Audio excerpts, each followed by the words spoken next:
Happen வணக்கம். 6வது தமிழ் இயல் 2 முதல் பருவம்.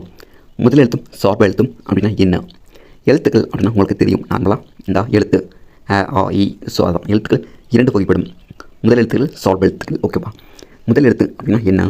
உயிர் எழுத்து 12 மெய் எழுத்துக்கள் 18 ஆகிய 30 எழுத்துக்களும் முதல் எழுத்துக்கள் ஆகும். உயிர் எழுத்துக்கள் அப்படின்னா ஆனா வன ஈனா. மெய் எழுத்துக்கள் அப்படின்னா இக்கு இஞ்சி. இது 18 இது 12 ப்ளஸ் பண்ண வச்சுக்கோங்க 30. இந்த 30மே முதல் எழுத்துக்கள். பிற எழுத்துக்கள் தோன்றுவதற்கும் இயங்குவதற்கும் முதற் காரணமாக இவை இருக்கின்றன. எனவே இவற்றை முதல் எழுத்துக்கள் என்பார். எதுக்காக எதுவும் சொல்கிறாங்க அப்படின்னா, ஃபஸ்ட் எழுத்துன்னு இது மற்ற எழுத்து தோன்றதுக்கு ஒரு என்ன சொல்ல ஒரு அடிப்படையாக இருக்குது இந்த எழுத்துக்கள் ஸோ அதனால் இது முதல் எழுத்துக்கள்னு சொல்கிறாங்க. ஓகேவா? நெக்ஸ்ட்டு சார்பு எழுத்துக்கள். சார்புன்னு நமக்கு தெரியும், சார்ந்து இருக்கிறது. தான் சொல்கிறாங்க பாருங்க. முதல் எழுத்துக்களை சார்ந்து வரும் எழுத்துக்கள் சார்பு எழுத்துக்கள். ஓகேவா? இதே ஃபஸ்ட் எழுத்து அந்த எழுத்து சார்ந்து வந்துச்சு அப்படின்னா அதுதான் சார்பு எழுத்துக்கள்னு சொல்கிறாங்க. அது 10 வகைப்படும். அது என்னென்ன அப்படிங்கிறது டீட்டெயிலாக நெக்ஸ்ட் வீட்டில் பார்க்கலாம்.